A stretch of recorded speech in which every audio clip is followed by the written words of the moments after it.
Our oneness with infinite life. He lives best and most who gives God his greatest opportunity in him. If we only knew how to live and move and have our being in him, to be conscious of this very instant, we should then know what true living means. We should be satisfied, for we should then awake in his likeness. Deep within every heart that has not dulled the sense of its inner vision is the belief that we are one with some great unknown, unseen power, and we are somehow inseparably connected with the infinite consciousness. It is a mental law that thoughts and convictions can only attract their kind. A hatred thought is a hatred magnet, and the longer we harbor it, the more steadily we contemplate it, focus our minds upon it, the larger and more powerful the hatred magnet becomes. In the early days of the great European war a Jewish soldier, in the first line of a Russian battalion, engaged in a man-to-man fight with an Austrian in the opposing battalion. In their desperate encounter the Russian Jew drove his bayonet through the breast of his opponent. As the latter, an Austrian Jew, fell mortally wounded, with his dying breath he gasped the Hebrew prayer which begins, "Hear, O Israel." The Russian, realizing that he had killed a brother Jew, overcome with horror, fell fainting on the battlefield. When he regained consciousness he was a raving lunatic. When will men realize that we are all brothers, that we are all members of the same great human family, children of the same great Father Mother God? When will we see, though oceans and continents divide us, though we may speak different tongues, may differ in race, color, and creed, yet we are so closely related in thought and motive that our deepest, most vital interests are identical.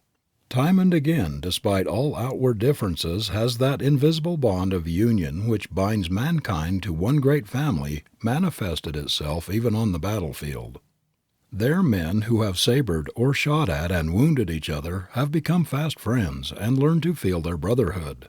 Many and many a time has it happened that soldiers who had been bitter enemies in battle and had tried in every way to kill each other have found while convalescing side by side that they were really one in sympathy and feeling, brothers at heart, and did not know it. If these men had known and seen into one another's soul before the battle as they had afterwards in the hospital, they never could have been induced to fire at or try to injure one another. In spite of our failures, our blunders, our crimes, the nations are coming closer and closer together. Scientific discoveries, marvelous inventions, the extended use of steam and electricity, the conquest of the air, all these are fast welding the interests of mankind and bringing into close and intimate relation the most distant countries of the globe. The Occident and the Orient are no longer at the ends of the earth.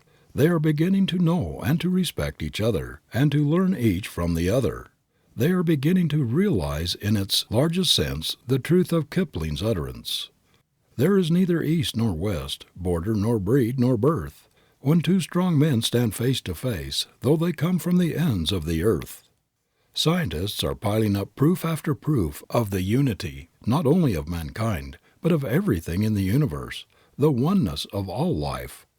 They are demonstrating that there is but one substance, one eternal force or essence in the universe, and that all we see is but a varying expression of it.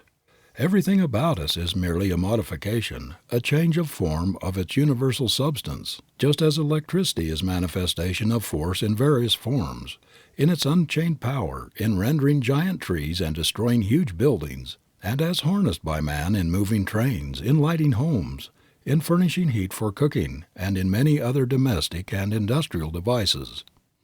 The lesson of lessons for us to learn from this is our inseparable union with the Creator of life, that everlasting, eternal unity of spirit, that oneness with the Father which Christ came to teach. I and the Father are one. I am the vine, ye are the branches. We are as closely united one to the other, and all to the Father, as are the branches to the parent stem. When we are conscious of our union, of our co-partnership with the Infinite, we feel an added power, just as the branch feels the force of life currents flowing into it from the vine. Severed from the parent stem, the same branch would not feel so confident. It would soon find that of itself it could do nothing, and in a short time it would wither and die. The moment we pluck a flower from its stem, it begins to wilt and fade because it is separated from the source of its life. Cut off from the great chemical laboratory of nature, from the creative, miracle-working energy of the sun, the soil, and the atmosphere, it dies within a few hours. The moment we are cut off from our divine source we begin to wither, shrivel, and die. As long as we remain separate, nothing can stop this fatal blighting process. When we are not fed from our source, we are like the branch severed from the parent vine, like the flower plucked from its mother stem. My experience has shown that people who, from different causes, feel cut off from connection with the divine source of things suffer intensely from fear. They are filled with a vague but overmastering terror, which presses upon them with greater force because it is unseen, unknown. They dimly feel that like meteors in the sky, which have passed beyond the controlling gravity governing the other heavenly bodies, they are separate, unrelated human atoms without assurance that they are under a protective, guiding, sustaining power. Victims of extreme nervous diseases are often overwhelmed with a sense of utter isolation, of being cut off from every sustaining force, and they are terror-stricken, just as a child who has lost its way and knows not where to turn. Temporarily, and in a lesser degree, people who are terrified in a thunderstorm and rush to a cellar, anywhere, to hide themselves from the threatened danger, suffer from this feeling of separation, of aloneness. All who are affected in this way would be greatly benefited by dwelling on such biblical passages as, "In Him we live and move and have our being," "The Father in me and I in the Father." These are strictly scientific truths. We could not live or move or have any being apart from the power that made us, that sustains and supports us, and the consciousness of this gives a steadying, buttressing sense of security and safety that nothing else can. Our individual strength comes from our conscious oneness with Omnipotence, just as our national or corporate strength is derived from union with one another. Each human being is like a drop of water in the ocean. He is not independent. He cannot work alone. Consciously or unconsciously, he is a part of the masses all around him. He is touched by the other water drops on every side, and his existence, his success is largely dependent upon his union with the others. Even if a drop of the ocean could separate itself from the mass and should try to live its own life in its own way, it would soon cease to be as a drop. A man cannot accomplish much alone. His success depends on his union with other men. His dignity and strength are reinforced by the organization or association of which he is a unit, as a cable is reinforced by the sum of the strength of its separate wires. Nature, says Humboldt, is unity in diversity of manifestation, one stupendous whole, animated by the breath of life. When we come into the conscious realization of the truth that we are a part, the most important part, of the stupendous whole created by God, and that we are working in cooperation with Him, we will come into possession of a power and dignity which will make our lives sublime. The greatest minds of all ages have drawn their strength from the invisible source, from their vital connection with the power which creates and works through every one of us. They have also believed in the great mission of the race, believed in a divine plan running through the universe which works for righteousness and shapes the destiny of the race. This faith in the Godward movement of the great human current has characterized even those who did not openly profess any religious faith. Their belief in the divinity of humanity has been a strong factor in their character and the root source of their power. This same faith, this unquestioned confidence in the divine cosmic intelligence, has given more comfort, has brought more peace of mind and happiness to vast multitudes of human beings than any other thing. Indeed, it is the only thing that can bring us true peace, enduring happiness. There is something beside brain force needed to make a man a real constructive power in the world, and that is his divine connection, his being in the current which runs Godward. Without this essential, notwithstanding all that the mind and the body can do for us, we feel a void in our being, a great lack, a longing, a yearning for something, we know not what. Without this, even though we have the most complete physical and mental equipment, we are like a new electric car, ready for service, thoroughly equipped in every detail, except the trolley pole, which makes the connection with the electric current. Completion, satisfaction, divine energy can only come from attuning ourselves to something beyond the physical and the mental plane. We must put up our trolley pole and tap the infinite source of power, or else we are, so far as true progress is concerned, in the position of the car that is not connected with the motor force that alone gives it power to move forward. We must tap the divine current running Godward through contemplation, through prayer, through noble deeds, unselfish service, honest endeavor to live up to our best. We cannot make connection with the divine power through any selfish cause, any greedy deed. It is a strange thing that human beings will take the chances of cutting themselves off from this mighty current which runs truthward, justiceward, and Godward, and try to make a substitute of their own puny strength. Yet every time we consciously do wrong, every time we depart from the truth, every time we commit a dishonest, unworthy act, do a mean, contemptible thing, we separate ourselves from this current and lessen the omnipotent grip upon us. We break our connection and become prey to all sorts of fears and doubts. Someone has truly said that, when a man has committed an evil act, he has attached himself to sorrow. Because of the unity of all life, he has established relationship between himself and the whole human current of vicious influences. He has made connection with all the forces of the universe that conspire to drag him down, to draw him still further away from the Creator and Inspirer of all good. The converse is equally true. Let a man do a good deed, commit himself to a noble work, and all the creative, uplifting forces will rush to his aid. He will be reinforced by the added power of all others working in the same spirit, on the same plane. All good things vibrate in unison. They belong to the same family. So all bad things vibrate in unison and belong to one family. Attract one of them and you attract all the others because they are on the same plane. A discouraged, despondent mood, for example, makes connection with the whole discouraged and despondent family, the whole failure army. And when we make this connection, our entire being is adjusted to the gloomy, discouraged vibration. If we harbor the poverty thought, the fear of coming to want, we unite ourselves with all the poverty vibrations in the universe, and whatever has an affinity with poverty rushes towards us through the current we have established. On the self-same principle, let one think cheerful, optimistic thoughts.